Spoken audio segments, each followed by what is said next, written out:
education, economy, social development, amongst others. We're happy to announce today that both the federal government and the organized labor have agreed on an increase on the 62,000 naira minimum wage. Join Ayodeji Ajishope and Adedamola LAFFY on from the dailies every weekday from 9:30 a.m. to 10:30 a.m. on Solutions 93.9 FM as they dive into the headlines with in-depth analysis and feedback from you on different stories from the national dailies. Start your day by gaining fresh perspectives, uncovering the story behind the story, and join the conversation. Because your voice matters. From the dailies, the conversation never stops.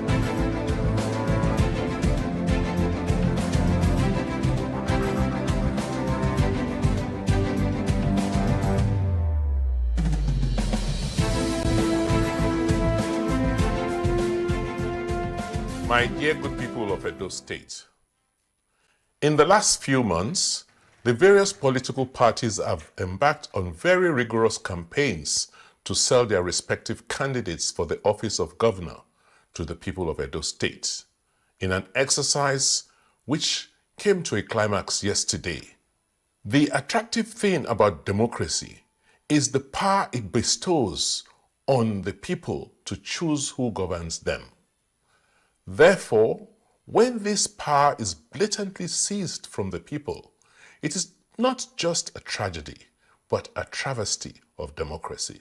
Regrettably, the outcome of the September 21st governorship election appears to have daunted the spirit of many Edo people who feel powerless in the face of the brute force of the institutions that are supposed to protect them. It is therefore understandable that many people feel sad and aggrieved. But in the midst of this despair, I'm urging all my fellow Edo citizens to maintain calm and not resort to violence and the destruction of property in spite of this provocation.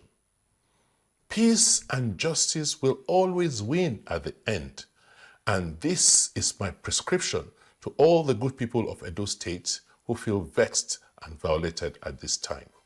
Clearly, it is obvious to the least discerning the amount of impunity and reckless disregard for processes and law that was displayed in this gubernatorial election.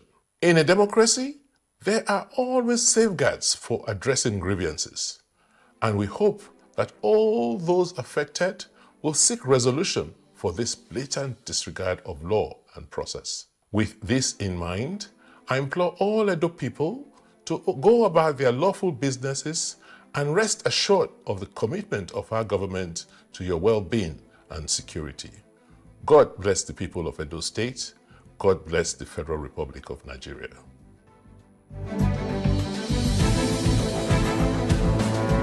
All right, God bless the people of Edo State. God bless the Federal Republic of Nigeria. The words of Godwin Obaseki there, the executive governor of Edo State, reacting to the Guber election result as pronounced by the Independent National Electoral Commission on Sunday. And with that, I welcome you to From the Dailies on a beautiful Tuesday morning, the 24th day in the month of September 2024. My name is Adedamola LAFFY, and joining me virtually this morning is Comrade Ayodeji Ajishope. Beautiful morning to you, Comrade Ayodeji Ajishope. A beautiful morning to you, my dear comrade brother, and of course a beautiful morning to our listeners and viewers too. All right, as expected, we talked about the outcome of the Edo election yesterday extensively, but as expected, there are more reactions coming out as a result of the announcement of the result of the election. And virtually all the papers I have this morning talk about this issue. Now, looking at the Nigerian Tribune this morning, I have this one saying more knocks on conduct of Edo Guber poll. And riders under that, election failed integrity test, says Yaga Africa. PDP reject result, calls for review. Okpebolo's victory implicit confidence in Tinubu's renewed hope agenda, APC. And still taking the riders, election continuation of gross undermining of nation's democratic process, OB. My aspiration never about power but to serve, Igodalo. LP candidate Akpata says vote buying, result falsification characterized poll. ACPL requests Beavers generated accreditation data from INEC. You must say that quite a number of issues coming out of the election. That story you found on page 15 of the Nigerian Tribune this morning. Dangote Refinery marketers to meet over petrol lifting pricing. And that story is found on page 6 of the Nigerian Tribune. Court dismisses suit seeking Ganduje's sack as APC chairman. Away from that, Kogi Assembly calls for sack of EFCC chairman. Insists Kogi's money not missing. Some Nigerians will find that particular headline laughable. Comrade, did you listen to that?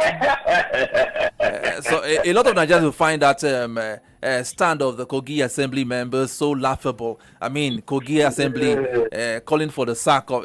There was a particular story I read last night saying that, insinuating that there was a assassination attempt on Yaya Bello, instigated by the chairman of the EFCC.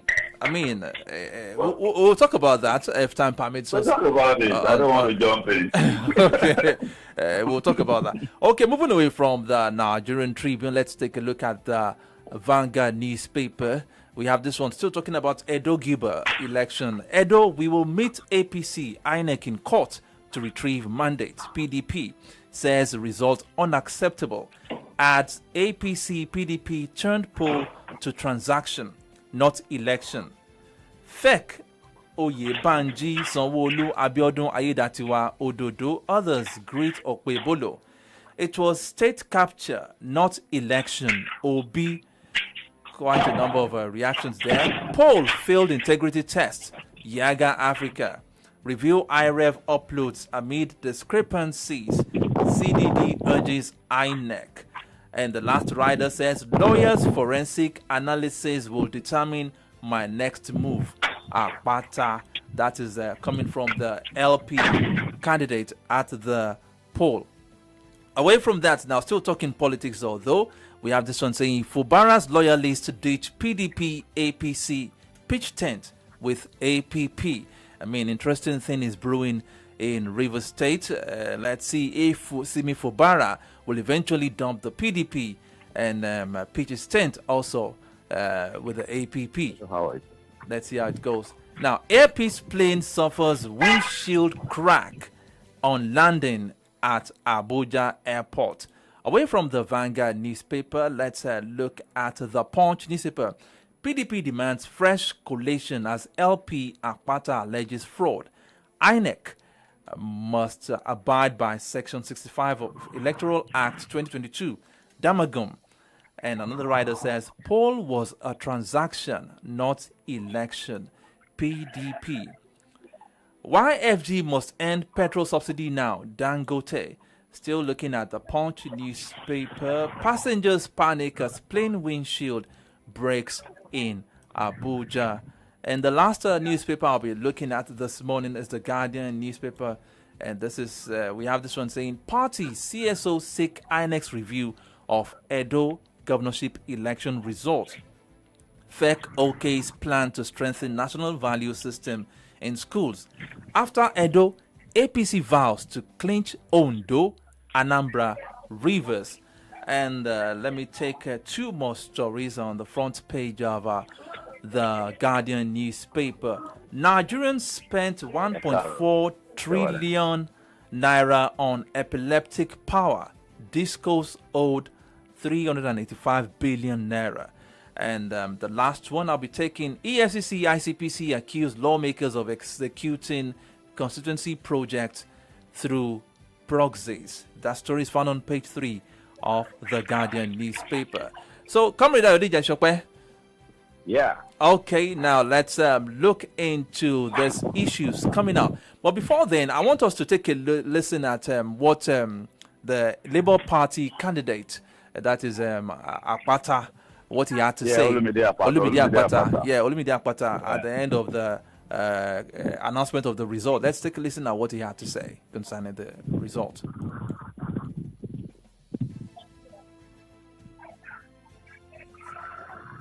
I'm not hearing. I'll put it on now. You hear it here. Okay, let's just continue. I think that there's an issue with the sound this morning. But now, looking at the reactions we are having, PDP is heading to court. Now, do you feel that PDP has enough justification to contest the results being announced by INEC? Let me make one thing clear here. When you are dealing with the likes of Tayo, Olumide Akpata, the father is Tayo, Olumide Akpata, Aswe, Igodalo, and Obaseki, this is the Lagos crowd, and these are the corporate guys, you understand? Olumide Akpata is a lawyer, he has been the head of MBA. Look, if they say we are not taking this, you understand? Did you hear what Aswe said? Forensic lawyer. Let's look. I think I drew your attention to the configuration of the result yesterday. Yeah. The result that we had in Edo North. If you look at the other senatorial district, it was quite close. But the APC candidate scored 100%, no, 70% more than the PDP candidate. And that is where you have the conglomeration of the arrowhead of the opposition to Obafemi. And it was not just an APC thing. It was a conglomeration of all the forces that brought, all the forces that prevented and brought Obafemi to power in 2020. No doubt Obafemi mismanaged his goodwill. But you see, if you take a look, I have, of course, you can only read, effectively where you are popular. People were paid 50,000 naira per vote on Saturday. 50,000 naira per vote. Yes. And those who are spending the 50,000 naira were even spending new notes. I'm talking from direct report from my people on ground there. Now no wonder Obi was saying that the election was not an election, it was more of a transaction, not an election. It was, you see, and it was a matter of we must get rid of him. And they know, these guys know how power flows, and you have access to the treasury. The man will get, they will think Obafemi can spend as much as they want. So they outspend it, but they were able to do that because there were many of them in that senatorial district. His deputy governor, what's his name? Philip Shaibu, yeah. Or Janobi, and was Oshomole himself, and some other forces. You understand? If you look at the breakdown of the votes, that's also, and the risky claim for APC is that the turnout, the alleged turnout of votes in Edo North was well above 75% averagely. And you know that cannot be true. The turnout for that election was no more than 25-30% averagely. So how do they get that figure? 85% turnout in the Edo North Central District, where they come from. That is why I swear, forensic, and our allegation of vote exceeding accredited voters. And don't forget that Even, you see, when people are eager to achieve an objective, sometimes, and not just eager, desperate to achieve an objective, sometimes they forget the ground rules. Even Oshiomhole himself came to power because forensic analysis of votes were deployed to nullify so many votes. You understand? And you will recall that what President Bola Ahmed Tinubu, the assignment he gave Professor Shibaju.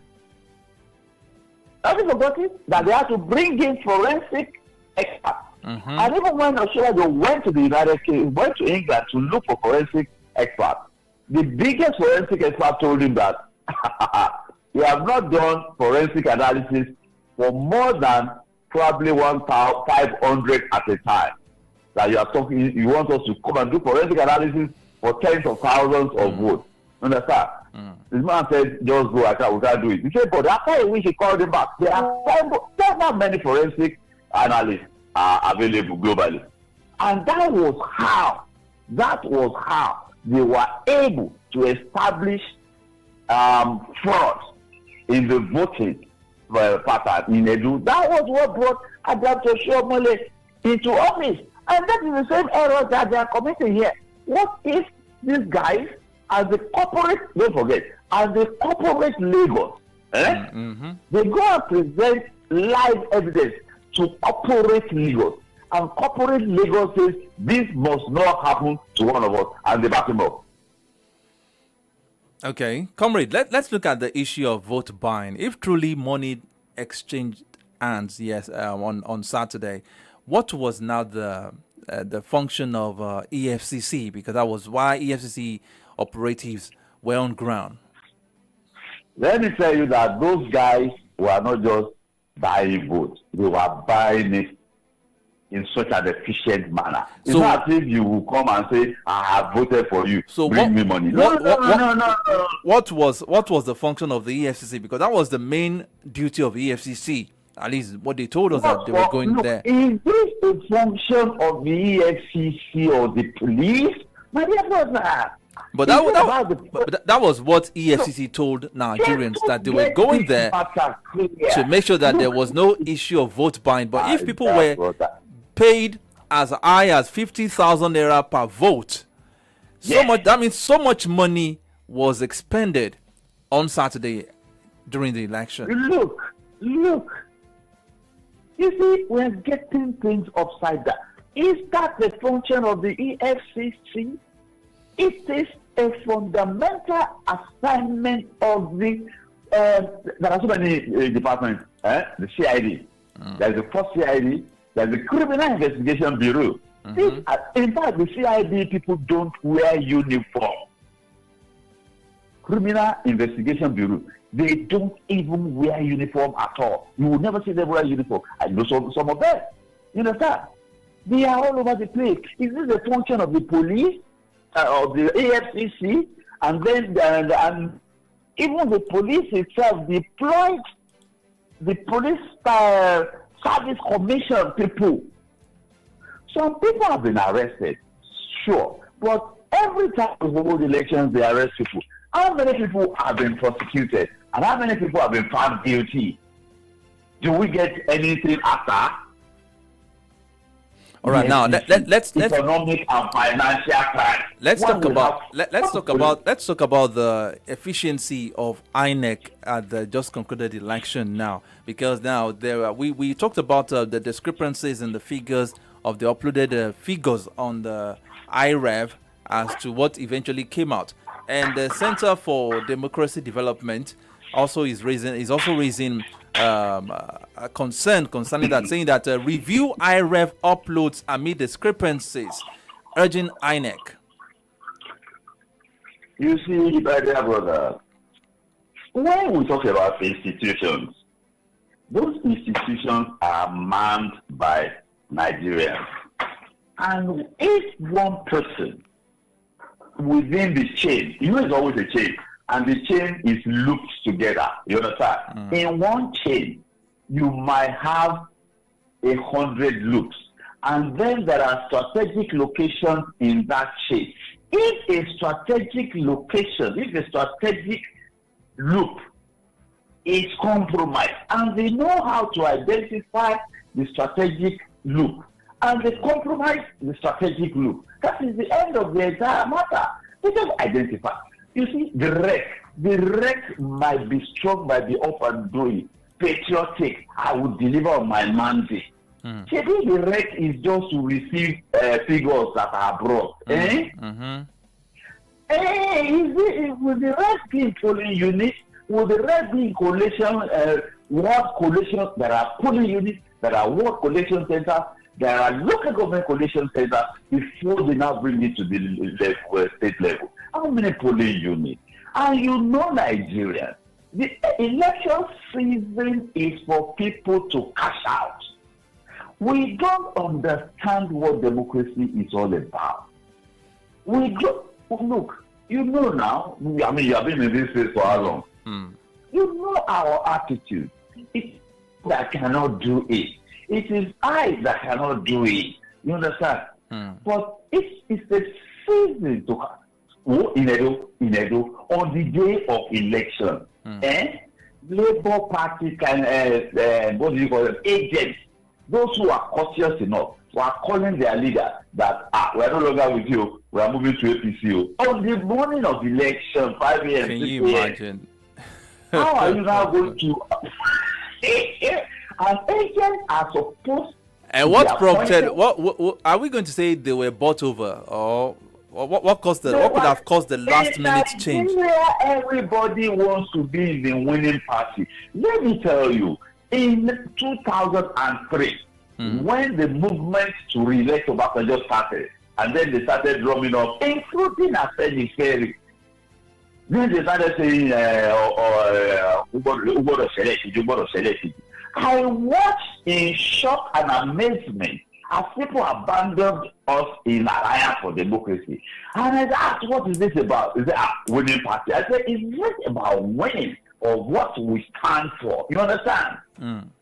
So, everyone wants to be in the, I said, have you not had it? You want to be in the mainstream. They were telling them, let's go to the mainstream. Mainstream of what? You see, I hope we're evolving.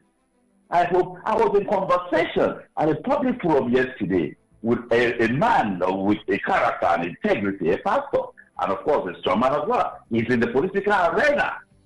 And he was telling me, and he was telling us rather, it is a presentation, and I challenged him after. I said, do we have political parties?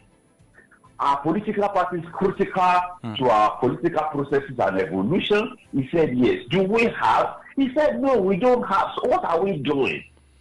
Now, we don't have political parties. Corey, talking about political parties, when Olumide Akpata, the Labour Party candidate, was having a press briefing yesterday, he threw a jab at the PDP, saying that he has no sympathy for the PDP for the lamentations they are giving, that they should have put their house in order if they really meant business in winning the election. Let's quickly take a listen at what Olumide Akpata said. Okay.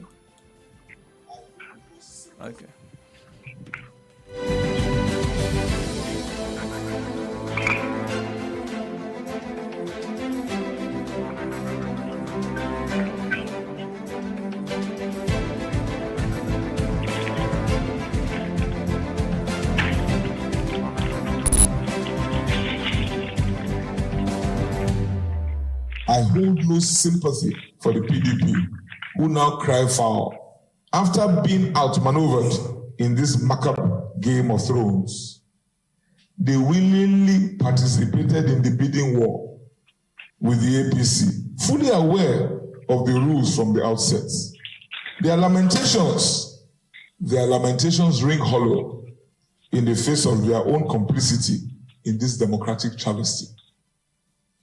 As for the APC and the governor-elect, their actions have undermined the democratic process, betrayed the trust of the very people they seek to lead, and eroded faith in our democratic institutions. Now, looking at, did you listen to what Olumide said concerning the PDP? Sound was distorted. Okay. All right. Well, let me just put it in a straight way now. Now, looking at the Guardian newspaper now, the APC is saying that after the Edo, they vow to clinch Ondo, Anambra, Rivers, and the coming elections. Now, APC seems to be leveraging on the crisis rocking the PDP. And I sent you a particular message this morning coming from Senator Dino Melaye, what he was saying. Yeah. I would like to read it, what he posted.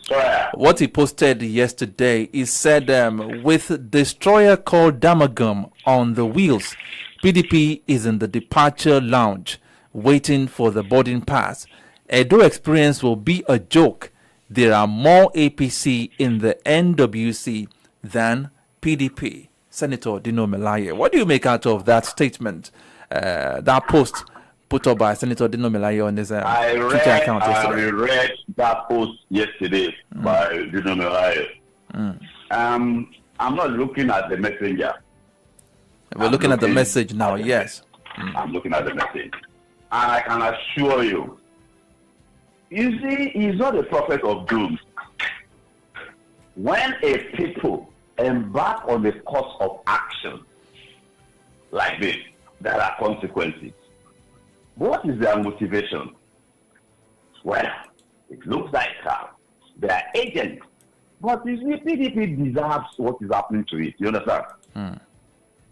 PDP started out with it. PDP was supposed to build this country. You understand? Lead as an example of a political party. The foundations of PDP were solid.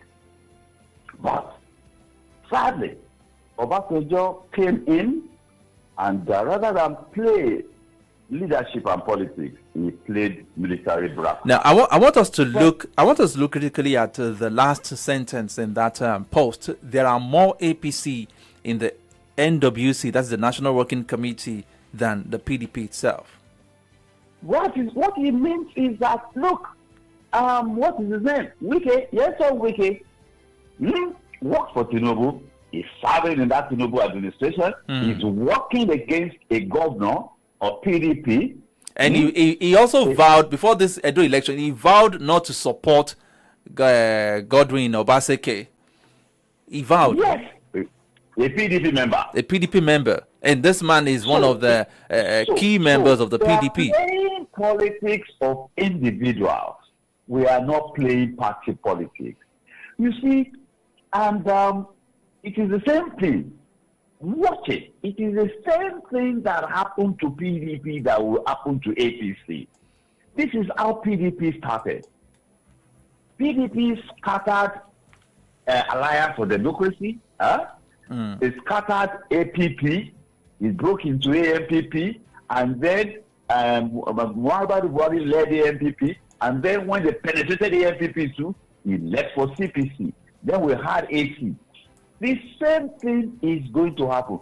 PDP is going to go down. But PDP eventually, when they are done with the destruction of PDP, it won't end now. It will still affect PDP in 2027. PDP is not going to be anywhere to stand and fight a national fight in 2027. They cannot get it. I remember the general saying a few years back that PDP, anytime PDP, the name was being mentioned, that the largest political party in Africa. Can PDP still boast of that any longer? No, but I guess the foundations of PDP is still there. It is the foundations of PDP that will rescue PDP, but not now, not in 2027. Talking about the foundation, why are the foundation keeping quiet? The most vocal person in the PDP seems to be working for the opposition, which is Nyesom Wike. When the G18, I think it was the G18 that was the foundation of PDP. Where was Nyesom Wike in 1998? Why are those people not voicing out now? With the look of things, to Nigerians, Wike seems to be bigger than the party itself. Doing all sorts of things, making pronouncements, anti-party pronouncements, and nobody is saying anything. when Babade Dibu was at the helm of affairs, of political affairs, not just PDP, at the helm of political affairs in Oyo State, even probably in the Southwest, where were the people? They liked him, they educated their PGD and all of them. And all of them, where were they? Were they not in this battle? Did they talk? When a gangster is in town, a cowboy is in town, toting pistols, pistols strapped to his waist and with a submachine gun, are you going to confront him? That is not wisdom. Wisdom dictates that you let him. Why you watch? Let him explain himself. But PDP will go down this way. 2027, PDP will not be in a position to fight any national battle.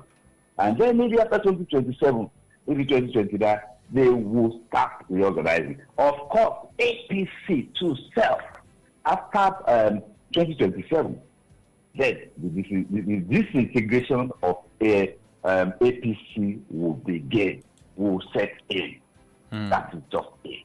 It was like this. And then the alignment of forces, everybody will go back, will begin to retrace their steps to their original homes. Everybody knows their original homes in this country. Politically, everybody knows their original homes. And I guess that is when two national parties, two parties with national outlooks will emerge. And I think that will be the last gift of that generation, this generation of politicians that brought us to this sorry path. I think that will be the gift, parting gift we may bequeath Nigeria. All right, comrade, we have about 7 more minutes to spend on the program, and there is this. We can't end the program without talking about this funny thing that came out from the Kogi Assembly yesterday, which we talked about earlier, which some Nigerians will find so laughable. Kogi Assembly calls for sack of EFCC chairman, insists Kogi's money not missing. And another account says that Kogi Assembly accuses EFCC chairman, that is Olanipekun Olukoyede, of assassination attempt on the sitting governor of Kogi State, Usman Ododo, and the former governor, Yahaya Bello. What do you make out of that? Well, those are very grave allegations that should not be waved aside by Olukoyede, you understand? That is a direct assault on his person, not just the office of the EFCC, you understand? I think he should take that up. He does not enjoy immunity, so he can sue, you understand? But I hope those statements were not made in the chambers of the State House of Assembly, because anything you say in the chamber, those hallowed chambers, you are covered. Just like Bolaji said in that time, when the Senate of Nigeria, it was said during the plenary, during plenary. If it was said during plenary, they are covered. They are covered. But I remember Bolaji saying that when they made some uncomplimentary remarks about Bolaji when he was power minister in Nigeria Senate, Bolaji issued a statement and personally signed it and asked them, he called them men without honor, occupying the hallowed chambers of Nigeria Senate. Let them there come out and say those nonsensical stuff that they were spewing from their mouth. No, we had nothing after that. No senator dared come out and figure Bolaji because they knew the person they are dealing with. But if the Olukoyede should stand up to them and ask them to come out and say that out of the hallowed chamber of this. But the question Nigerians should be asking is, why is the Kogi Assembly and even the sitting governor Ododo why are they protecting Yahaya Bello? Interest. What interest? Interest. It is a convergence of interest. They probably see Yahaya Bello as their benefactor and a man of influence. Why would I want to upset the apple cart at the expense of disrupting the flow of law and order? Nigerians. Isn't their action criminal in one sense, kind of? I mean, No, shielding, blocking. You are criminalizing their immorality. You are just trying to now criminalize. Oh, okay. Their lack of moral. Oh, okay. Maybe I used a heavy word for that, but the action is immoral. Yeah, and in terms of moral rectitude and responsibility to the oath of office and oath of allegiance, these guys swore to an oath, not just an oath of office, but an oath of allegiance to the Constitution of the Federal Republic. But you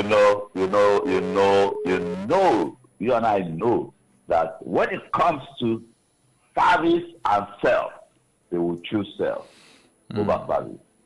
Okay. And that service is to the public. Okay, is all of that they're saying, is it in public interest? And EFCC has accused Yaya Bello of 80 billion yes. And the people who are supposed to do the oversight are saying no money is missing. They said no money is missing, no.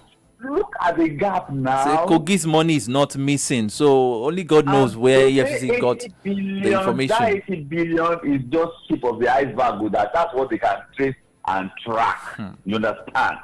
And that the people who appropriated that money that was, it is the assembly that appropriated the money that was stolen, Abi. The assembly appropriated the money that was stolen. They are supposed to do oversight over the money. And they didn't come out with any report. They just came out with a resolution without backing it up with a report. AFCC came up with a comprehensive report because before you can go to court, you must have evidence. Definitely. Rather than ask for the evidence and compare it to their own records or the records of government, no, they just passed a resolution.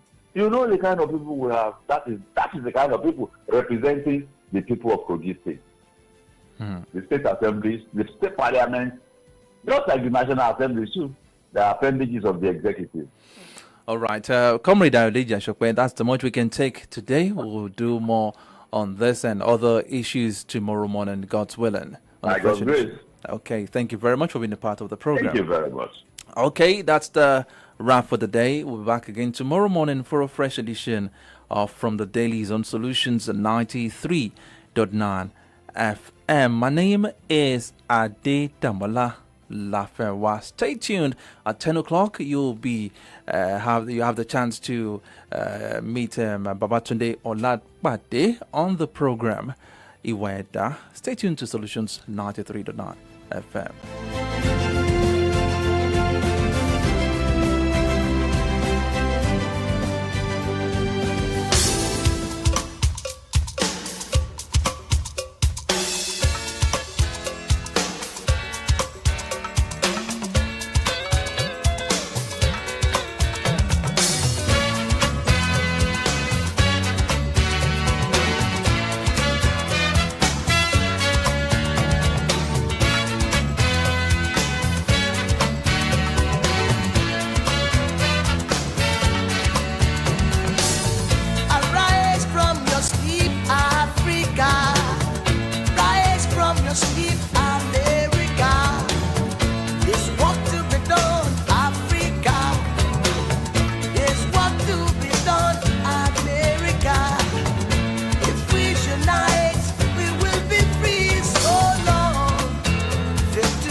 down for so